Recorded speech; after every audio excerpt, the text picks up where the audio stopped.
सबको जय मसीह की। Praise the Lord brother and sister. और आज हम लोग एक डिवोशन में चलने से पहले आइए प्रार्थना करते हैं। हमारे सर्वशक्तिमान परमेश्वर प्रभु यीशु मसीह के नाम से पिता तेरी दया के सिंहासन के पास आते हैं। तू पवित्र है, तू धर्मी है, तू सच्चा है, विश्वासयोग्य है, अनादिकाल से अनंत काल तक है। प्रभु जितना भी तारीफ करे उतना ही कम है। प्रभु हम आपको कोटि कोटि धन्यवाद और दंडवत करते हैं क्योंकि तू उसके योग्य है। इस डिवोशन को तेरे चरणों पर रखते तेरी पवित्र आत्मा के द्वारा, शक्ति के द्वारा बातें करिए पिता। धन्यवाद यीशु मसीह के नाम से मांगते, आमीन। आज हम लोग बात करेंगे वॉचमैन, पहरेदार। आज संसार में, सोसाइटी में, कंपनी में, ऑफिस में, बिल्डिंग में, कोई फैक्ट्री में, हर जगह पहरेदार की जरूरत पड़ती है। पहरेदार ना हो तो वहां पर चोरी हो सकता है या लूटपाट हो सकता है। तो इसलिए पहरेदार की बहुत ज़रूरत है, वॉचमैन की बहुत ज़रूरत है। और आज उनको कीमत देकर उनको रखना पड़ता है।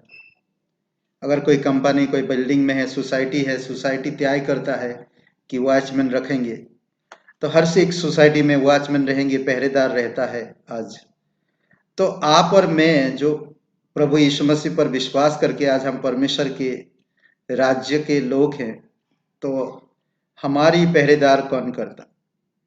बोलते ना कि इंसान एक पहरेदार है, पर ये इंसान कभी कभी हो सकता विश्वासघात कर सकता, वो कभी नहीं आएगा, वो कभी बुखार है इसका, उसके घर में कभी फंक्शन है तो वो नहीं आ सकता। परंतु हमारा और आपका एक पहरेदार है जो ऐसे बहाना कभी नहीं करता। वो हमेशा तैयार रहता है, चाहे आप नींद में हो, चाहे आप ट्रैवल में हो, चाहे आप कहीं सभा में हो, सेमिनार में हो, चाहे कहीं भी आप हो, वो आपका पहरेदार आपके साथ हमेशा रहता। वो कभी नहीं कहता कि मैं थक गया हूँ, मुझे कम सैलरी मिल रहा है, या मेरे परिवार में ये तकलीफ है, या मुझे रहने के लिए घर नहीं है। ये कभी नहीं कहता। वो पहरेदार कभी थकता नहीं है, और वो है परमेश्वर। परमेश्वर का वचन, परमेश्वर की आत्मा, स्वयं परमेश्वर आपका पहरेदार है। आइए हम लोग कुछ वचन देखते हैं। भजन संहिता 127 और वचन 1 में बहुत सुंदर वचन है, और इस वचन के द्वारा हम लोग बातें करते हैं। भजन संहिता 27 का और वचन 1। ओके, 127 का वचन 1। यदि घर को यहोवा ना बनाए तो उसके बनाने वाले का परिश्रम व्यर्थ होगा। यदि नगर की रक्षा यहोवा ना करे तो रखवाले का जागना व्यर्थ ही होगा। भले ही आज हम लोग पहरेदार रखते हैं, पर आपका घर, आपकी नगर परमेश्वर सुरक्षित रखता है। यह आपको ध्यान देना होगा। ओके, चाहे कितने भी पहरेदार हो, आज हम देखते हैं पहरेदार हर जगह रहता है ताकि वो सुरक्षित हम रह सके। इसलिए बहुत जरूरी है कि हमको समझना, परमेश्वर की सहायता के बिना गृह निर्माण और नगर की रक्षा सफल नहीं हो सकता। परमेश्वर की सहायता के बिना। और ये परमेश्वर ही है जो आपको मुझे पहरेदार से भी बढ़कर चाहता है। तो इसलिए बहुत जरूरी है कि आपको मुझे समझना कि वो ही हमारी रक्षा करता। भजन संहिता 130 और वचन 6 में भी कहता है एक वचन, सुंदर वचन ये, पहरुए जितना भोर को चाहते हैं, हाँ, पहरुए जितना भोर को चाहते हैं, उससे भी अधिक मैं यहोवा को अपने प्राणों से चाहता हूं। ये आप किसको आज ज्यादा पसंद करते हैं, वो इम्पोर्टेंट। आज किस पर आप भरोसा रखते हैं, वो महत्वपूर्ण है। कई बार इंसान, पहरेदार, अगर कुछ चोरी हो जाता तो पहरेदार पर इतना चिल्लाते हैं। उसी प्रकार कभी कभी भी हम परमेश्वर की सहायता को समझ नहीं पाते हैं। परमेश्वर कितना हमें मददगार करता, कितना हमारी मदद करता, कितना सुंदर हमें देखभाल करता, वो हम कई बार इन चीजों को हम समझ नहीं पाते। जितनी अधीरता से एक पहरेदार भोर की बाट जोहता है कि दूसरे सुरक्षाकर्मी आकर उसे कार्य मुक्त करे, उतनी ही अधीरता से भजनकार यहोवा का बाट जोहता है। एक पहरेदार सुबह सुबह उठ के, क्योंकि उसको ड्यूटी है, उसको पहुंचना, उसका मालिक पहुंचने से पहले उस जगह पे पहुंचना है ताकि उसकी नौकरी ना चला जाए। उसी प्रकार आप और मैं भी हर दिन भोर को, हर दिन हमें परमेश्वर को ढूंढना चाहिए, क्योंकि वही हमारा पहरेदार की तरह हमें काम करना चाहिए परमेश्वर के पास। दुमा के विषय में भारी वचन। दुमा का मतलब है कि बाइबल में यशायाह का, ये आमोनी लोग हैं, यशायाह 21 का और वचन 11-12, 21, 11-12 वचन, ये एदम देश के बारे में बात करता है। बहुत सुंदर बात करता है। जैसे एदम के लिए दंड की रात आएगी, वैसे ही इजराइल के लिए आशीष का भोर होगा। ओबोदया का 1 से 9 भी आप पढ़ सकते हैं, ओबोदया की किताब में। ये वचन इस तरह कहता है, दुमा के विषय में भारी वचन, सैयर में से कोई मुझे पुकार रहा है, हे पहरुए रात का क्या समाचार है, हे पहरुए रात की क्या खबर है।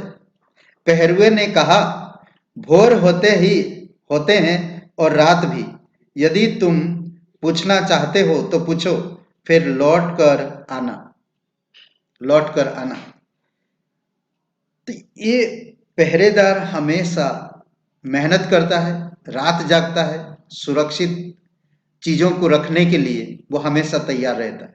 अगर आपका पहरेदार परमेश्वर है तो आप परमेश्वर के पहरेदार बनने के लिए कोशिश करो।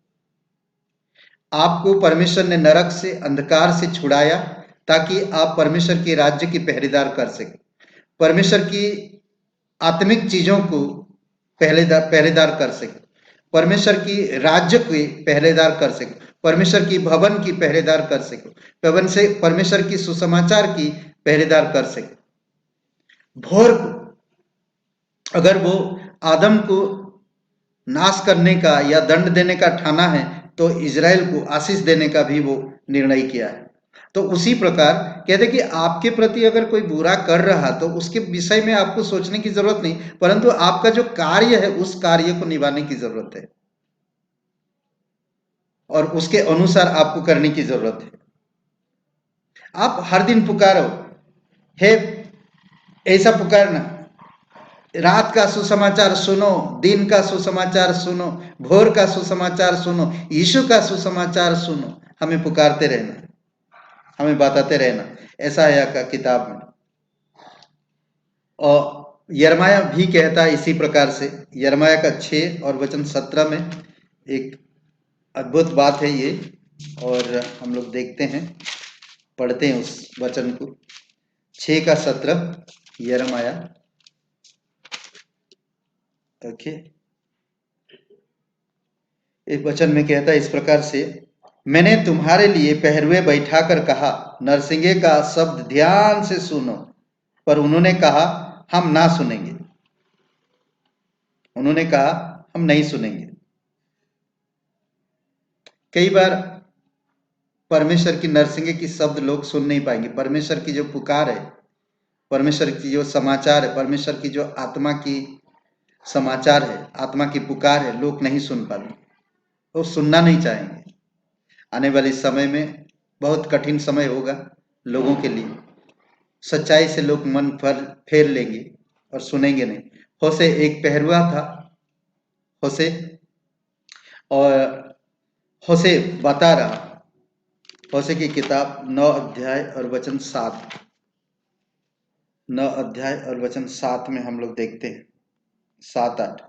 होशे की 7-8 में कहता कि दंड के दिन आए हैं, बदला लेने के दिन आए हैं, और इजराइल यह जान लेगा उसके बहुत से अधर्म और बड़े द्वेष के कारण भविष्यवक्ता को मूर्ख और जिस पुरुष पर आत्मा उतरता है वह बलवा ठहरेगा। एप्रैम मेरे परमेश्वर की ओर से पहरुआ है। भविष्य वक्ता सब मार्गों में बहलियों के फंदा है और वह अपने परमेश्वर के घर में बैरी हुआ है। ये परमेश्वर लोगों को चुनता है और उनको पहरुए के समान इस धरती पर भेजता है, देश देश पर भेजता है, शहर शहर पर भेजता है, गांव गांव पर भेजता है, गली गली में भेजता है परमेश्वर अपने पहरुए को। और वो पहरुए आवाज पुकार कर कहते हैं कि यीशु के सुसमाचार को सुन लो, यीशु तुमसे प्यार करता, वो क्रूस पर जीवन दिया, कब्र में गए, वो तीसरे दिन जी उठा। यही बाइबल की सुसमाचार जो परमेश्वर ने प्रत्येक लोगों से प्यार करता है, पुकार पुकार के कहता है। यूहन्ना 3:16 में परमेश्वर इस जगत से ऐसा प्रेम किया कि उसने अपना इकलौता पुत्र दे दिया ताकि हम उसके पुत्र पर विश्वास करके हम एक इस धरती पर पहरुआ बनकर उसके सुसमाचार को सुना सके। अद्भुत बातें कहता। होशे के समय की बुराई की तुलना करता है। होशे की भय योग्य चेतावनी का प्रत्युत्तर लोगों ने उसे मूर्ख घोषित कर दिया था, परंतु वास्तविक यह थी कि वह राष्ट्र का पहरुआ था। आज जितने भी मसीह भाई बहन हैं, आज भारत देश में रह रहे हैं, अलग अलग देश में रह रहे हैं, उसी देश का एक पहरुआ है। उस देश का वो उस देश का वो कहते ना कि एक एम्बेसडर है, राजदूत है, और एक पहरुआ है और एक आर्मी है उस देश का। जैसा होशे इजराइल देश का था, उसी प्रकार आप और मैं आज हमारी भारत देश का एक पहरुआ है। तो इसीलिए आप इस कार्य को सबसे पहले करने के लिए कोशिश करो। आपकी मालिक यानी कि प्रभु यीशु का आने का समय हमें जागते रहना है, निगरानी रखना है, ध्यान रखना है, सावधान रहना है। वो जल्दी आएगा। अगर हमें सोते पाएगा तो शायद हमें नौकरी से निकाल देगा, हमें उस स्थान से निकाल देगा। इसीलिए जागते रहिए, पहरुए का काम करते रहिए। आमीन। आइए हम लोग प्रार्थना करते। हमारा सर्वशक्तिमान परमेश्वर प्रभु यीशु, हम धन्यवाद देते, तेरी जय जयकार और तेरी महिमा करते हैं। तेरी इच्छा और तेरी दया के अनुसार तू अगुवाई कर प्रभु यीशु। राजाओं का राजा तू, प्रभुओं का प्रभु, सर्वशक्तिमान परमेश्वर, दयालु और कृपालु परमेश्वर, धन्यवाद करते पिता। अभिषेक करो इस समय, यीशु मसीह के नाम से मांगते, आमीन आमीन।